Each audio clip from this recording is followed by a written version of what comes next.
video for today is driven by the question, are you looking at your presentations with new or old eyes? This is the reason why most visual presentations fail, which is founded on a principle that people who look at an image for the first time see things quite differently than the people who created that same image. For example, when I draw something, I often have to look at it in a different way because I have astigmatism, and so it distorts the image. So what I have to do is often take that image and flip it and look at it. And as soon as I do that, everything gets new, and I can correct the distortion that I've put in and didn't even see that I was putting that distortion in.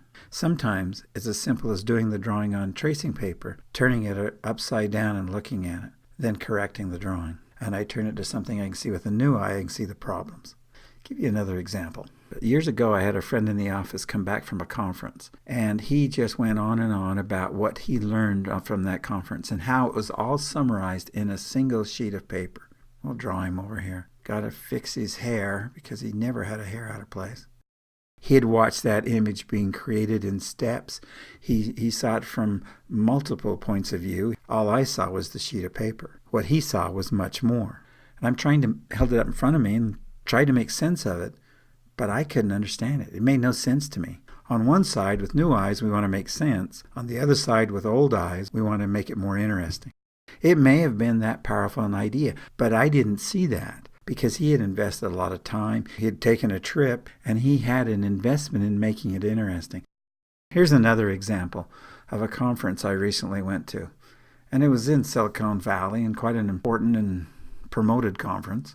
It was quite good. The content was excellent, but the presentation was too much. There was too much to assimilate. Let's move it over a little bit, center it.